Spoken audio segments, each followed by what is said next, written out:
The question hung in the air like a challenge. If someone gave you $10,000 right now, no strings attached, what would you do with it? The billionaire's eyes locked onto the young waitress, and every guest at the nearby table stopped eating. Forks froze halfway to mouths. Conversations died mid-sentence. Even the soft jazz playing in the background seemed to quiet, as if the entire restaurant was holding its breath, waiting for her answer. What she said next would change both their lives forever. But before we begin this incredible story, do me a favor and hit that subscribe button, ring the notification bell, it's free, and drop a comment telling us where you're watching from. I love hearing from you all. Now, let me tell you how we got here. 48 hours earlier, Sarah Martinez stood in the hallway of St. Catherine's Medical Center, staring at a number that might as well have been a death sentence. $50,000. That's what the experimental treatment would cost. The treatment that could save her mother's life. Stage 3 cancer didn't care that Sarah worked 2 jobs. It didn't care that she dropped out of medical school to become a caregiver. It didn't care that she was only 26 years old and had already sacrificed everything.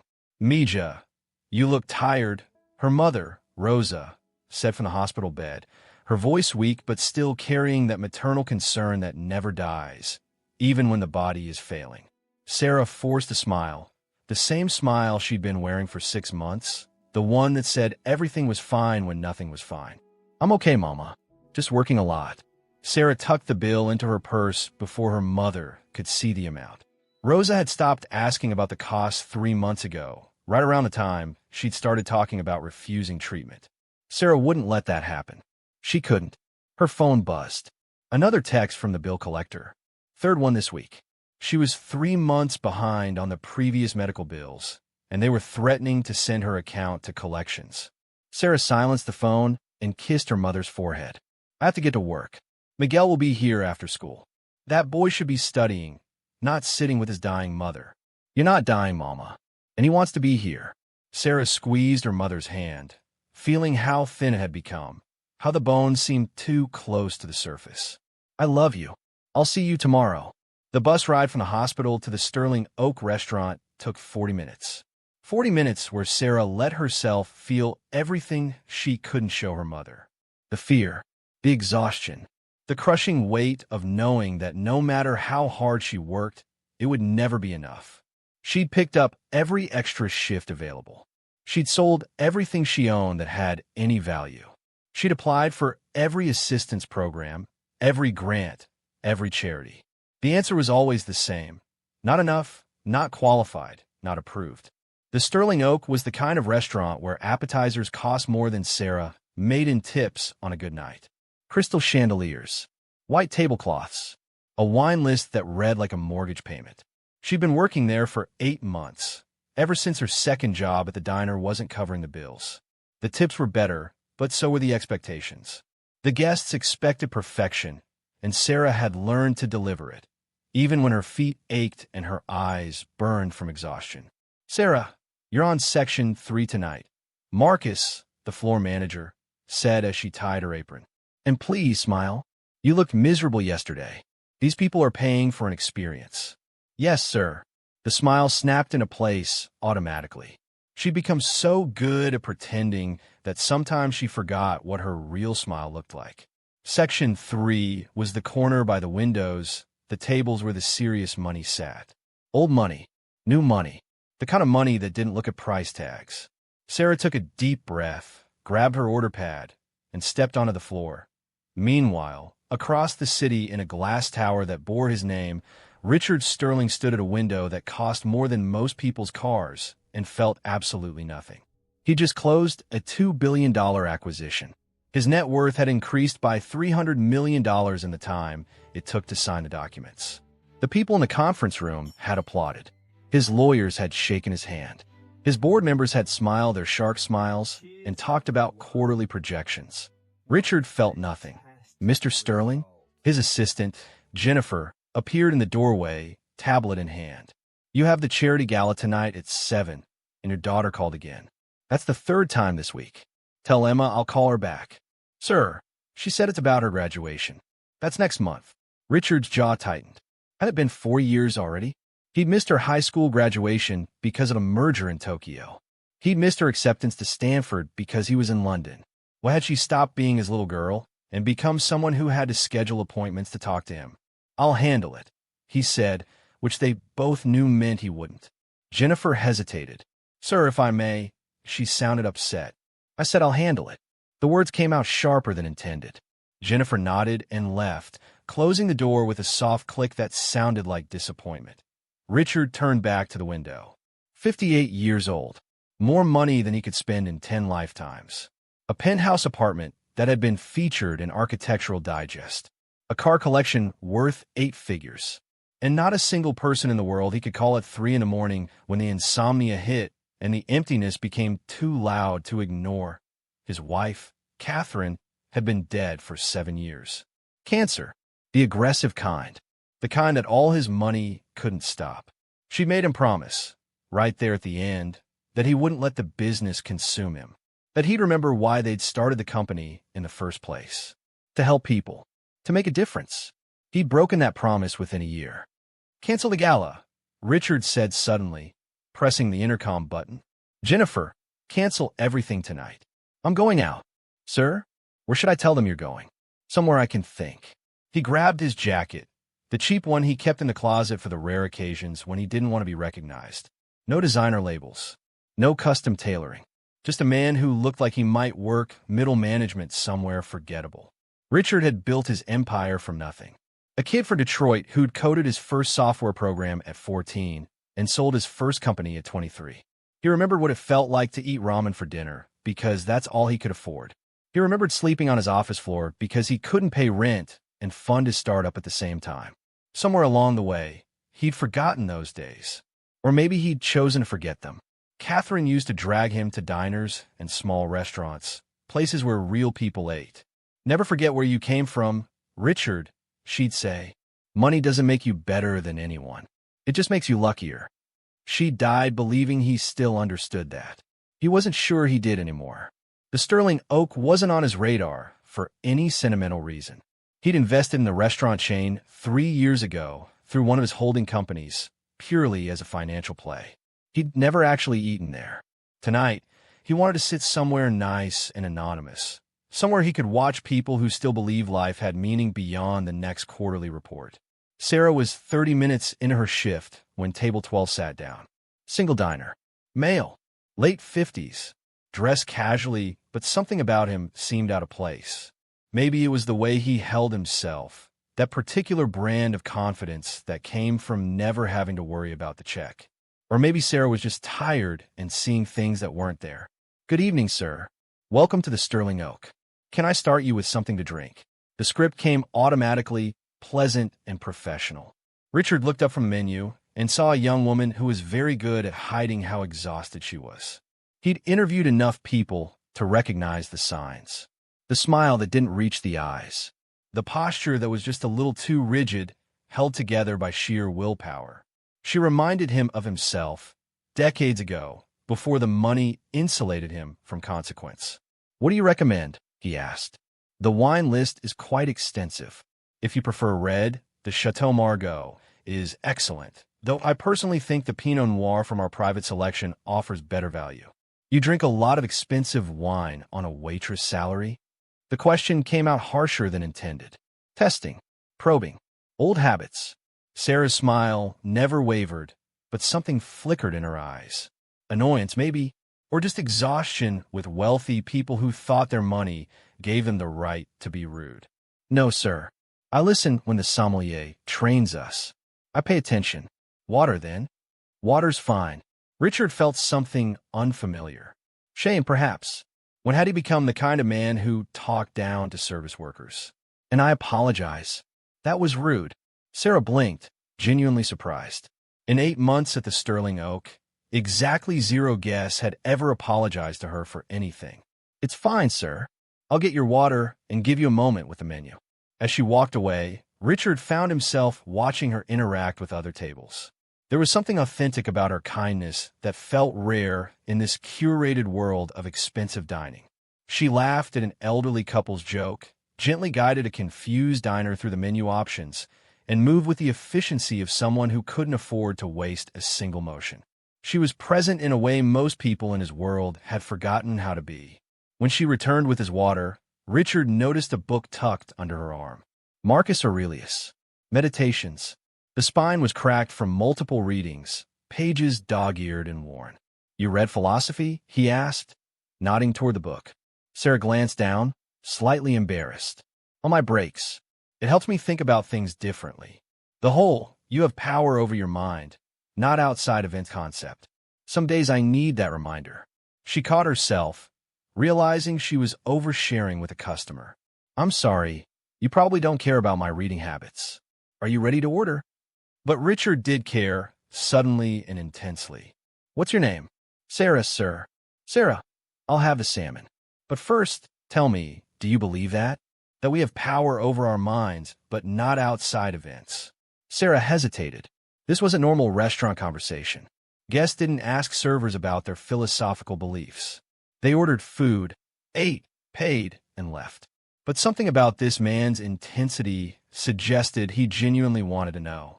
"I think," she said carefully, "that Marcus Aurelius never had to choose between paying for his mother's cancer treatment and eating that week. I think Stoic philosophy is beautiful, but it's easier to have power over your mind when outside events aren't actively trying to destroy you." She stopped, horrified. "I'm so sorry. That was completely inappropriate. Let me just get your order in." "Wait." Richard's voice was sharp enough to stop her. "Your mother has cancer?" Sarah's professional mask cracked, just slightly. "Stage 3. But she's fighting. We're fighting. Your salmon, sir. How would you like that prepared?" "Medium rare." "And Sarah? I'm sorry about your mother. That's not an easy road." Something in his voice suggested he knew exactly how hard that road was. Sarah nodded, not trusting herself to speak, and headed to the kitchen. Her hands were shaking as she entered the order. She'd almost lost it in front of a customer. Marcus would kill her if he found out she'd shared personal problems on the floor. Richard sat back, his mind racing. The salmon arrived perfectly cooked, but he barely tasted it. He was thinking about Catherine, about the brutal efficiency of cancer, about how all his money had bought them exactly nothing when it mattered. He was thinking about this young woman who read philosophy during her breaks and worked herself to exhaustion for a mother who might die anyway. He was thinking about what Catherine would say if she could see him now. She'd tell him to do something, to be something other than a man who counted money, while people like Sarah counted the days their mothers had left. Sarah returned to refill his water, and Richard made a decision. "Can I ask you something personal, Sarah? And you can tell me it's none of my business." "Sir, I really shouldn't have shared what I did earlier. I apologize if I made you uncomfortable." "You didn't. I'm curious. How are you managing? With your mother's treatment, I mean. That can't be cheap." Sarah's laugh was bitter and exhausted. "I'm not managing. I'm drowning. But I show up, and I smile, and I take orders, and I pretend that if I just work hard enough, somehow it'll be enough. Even though I know it won't be." She stopped abruptly, pressing her lips together. "I'm sorry. You're trying to enjoy your dinner, and I'm dumping my problems on you. That's not professional. What if I told you I want to hear it? What if professionalism is the last thing I'm looking for right now?" Sarah studied him, really looked at him for the first time. There was something haunted in his eyes, something that suggested he understood loss in a way most people didn't. "Why would you care about the problems of a waitress you'll never see again?" "Maybe because I'm tired of only talking to people who want something from me. Maybe because you're the first person in months who's been honest about anything real." Richard paused. "How much do you need?" "For the treatment." $50,000. Might as well be 50 million. Sarah's voice cracked. "My mother worked her entire life. She cleaned houses. She raised 2 kids alone after my father left. She never asked anyone for anything. And now she's dying because we can't afford to save her. That's the world we live in." The Stoics didn't write about that part. Richard felt something shift inside him, like a door opening that he'd kept locked for years. "What would you do if you had the money?" "I'd say my mother. I'd make sure my brother Miguel could go to college. He's 17, brilliant, and he's already talking about skipping school to work full-time. I'd make sure that boy gets the future he deserves." Sarah's eyes were bright with unshed tears. "But that's not reality, is it?" Reality is working 2 jobs and still falling short. Reality is watching your mother get sicker while you smile and ask people if they want pepper on their Caesar salad. Other guests were starting to notice their conversation. Richard saw a well-dressed woman at table 14 watching with interest. An older couple at table 9 had stopped eating to listen. The restaurant's ambient noise seemed to lower, as if the universe itself was leaning in. Richard reached into his jacket and pulled out his wallet. Sarah's professional instinct kicked in. "Sir, I haven't brought your check yet." "This isn't for the check." He placed a business card on the table. "Richard Sterling, Chief Executive Officer, Sterling Technologies. I want to ask you a question, Sarah, and I want you to answer honestly, because your answer matters more than you know." Sarah picked up the card, her hands trembling. Sterling Technologies. She'd heard of them. Everyone had. They made the software that ran half the internet. This man wasn't just wealthy. He was billionaire wealthy. The kind of wealth that could buy small countries. "Who are you?" she whispered. "Someone who forgot what matters. Someone who's been reminded tonight." Richard's voice carried across the quiet restaurant. "Here's my question, Sarah, and I want everyone here to hear your answer. If someone gave you $10,000 right now, no strings attached, no taxes, just cash in your hand, what would you do with it?" The restaurant went completely silent. Forks rested on plates. Conversations stopped. Even the kitchen noise seemed to quiet. Sarah felt every eye in the room on her. $10,000. It wouldn't save her mother, not even close, but it would buy time. It would pay off the collections. It would give Miguel his textbooks for senior year. "Is this some kind of test?" Sarah asked, her voice barely audible. "It's a question. Just answer honestly." Sarah closed her eyes. She thought about her mother in that hospital bed. She thought about Miguel, who'd been wearing the same pair of shoes for 2 years because they couldn't afford new ones. She thought about the electric bill that was overdue and the landlord who'd started making comments about eviction. She thought about every sacrifice, every exhausted morning, every moment she'd chosen to keep going when giving up would have been easier. When she opened her eyes, her voice was steady, clear, honest in a way that cut through every pretense in that expensive restaurant. "I put $8,000 toward my mother's medical bills. It won't cure her, but it might buy us more time. Time to find other options, time to apply for more programs, time to just be together. I'd give $1,500 to my brother Miguel for his college textbooks and application fees. He wants to be an engineer, and he's smart enough to do it if someone just gives him a chance. And the last $500, Richard pressed. Sarah's voice caught. "I'd donate it to the children's cancer ward at St. Catherine's. Because while I'm terrified of losing my mother, I see kids there every week who are 5, 6, 7 years old fighting this same battle.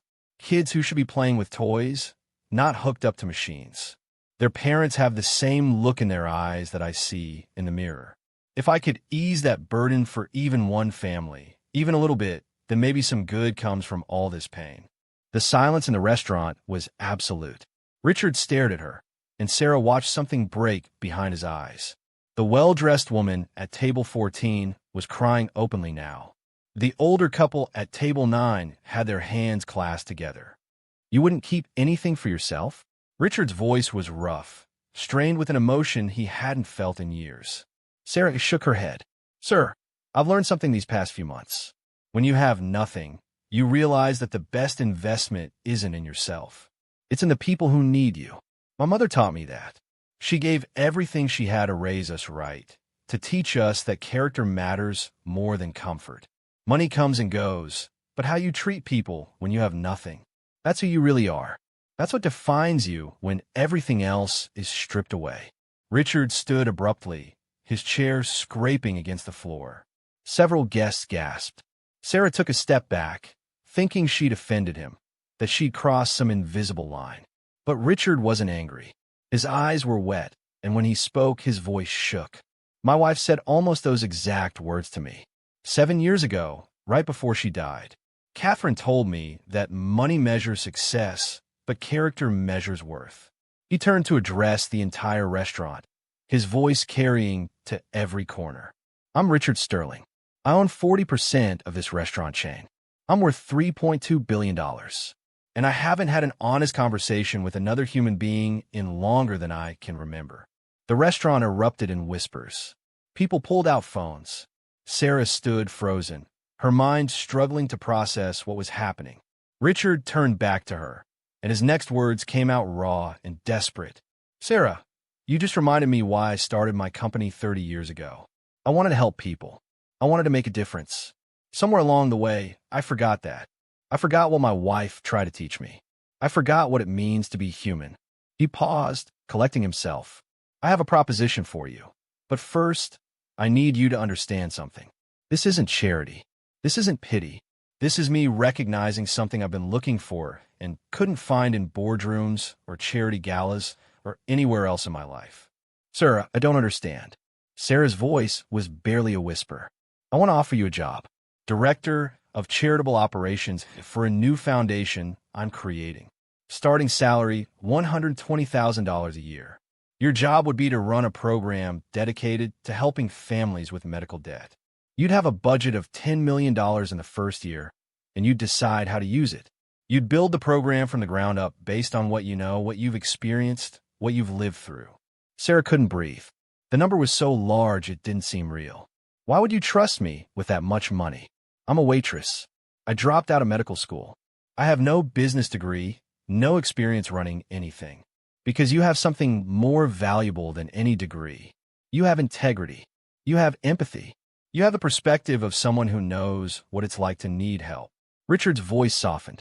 "And because when I asked you what you'd do with $10,000, you didn't say you'd keep it for yourself. Not a single dollar. That tells me everything I need to know about who you are." The woman at table 14 stood up, applauding. Within seconds, the entire restaurant was on their feet, clapping. Sarah stood in the center of it all, tears streaming down her face, unable to process what was happening. "There's more," Richard continued, and the restaurant quieted again. "There's a $50,000 signing bonus. Available immediately. Enough to cover your mother's treatment." Sarah's knees buckled. She would have fallen if Richard hadn't caught her arm. "I can't accept this. This isn't real. People don't just do things like this. Why not? I have more money than I could spend in 10 lifetimes. What's the point of it if I can't use it to help someone who actually deserves it?" Richard's voice was fierce now, passionate in a way he hadn't felt since Catherine died. "You're not taking charity, Sarah. You'll work harder for this than anything in your life. You'll help hundreds, maybe thousands of families. You'll give them what you needed and couldn't find. Hope, time, a fighting chance." Sarah was sobbing now, her professional composure completely shattered. "My mother. I can save my mother." "Yes, you can save your mother. And then you can help save other people's mothers, fathers, children. You can build something that matters." Richard pulled out his phone. "I can have the contracts drawn up by tomorrow. The signing bonus can be wired to your account within 24 hours. But Sarah, I need you to understand something. This only works if you want it. I'm not doing this to make myself feel better. I'm doing this because I believe you're the right person for this job. So I need to know, do you want this?"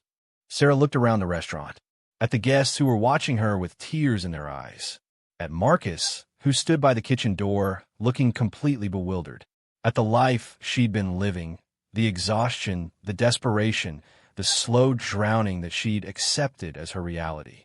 And then she thought about her mother, about Miguel, about all the families at St. Catherine's who wore that same look of quiet devastation. "I need one night," Sarah said suddenly, surprising herself. "I need to think about this. I need to talk to my mother. This is the biggest decision of my life, and I can't make it standing in the middle of a restaurant while everyone watches." Richard nodded slowly, respect evident in his eyes. "That's fair. That's smart. Here's my direct number." He wrote on the back of his business card, "Call me tomorrow. But Sarah, before you go, I want you to know something. Your mother raised an extraordinary person. Whatever you decide, that doesn't change." Sarah took the card with trembling hands and walked toward the employee area. Her legs felt like they might give out at any moment. Marcus intercepted her before she reached the door. "What just happened?" he asked, his voice a mixture of shock and confusion. "I don't know," Sarah whispered. "I honestly don't know." She changed out of her uniform in a daze, her mind unable to process the last 30 minutes. $120,000. 50,000 signing bonus. A job helping people. It was too much. Too good. Things like this didn't happen to people like her.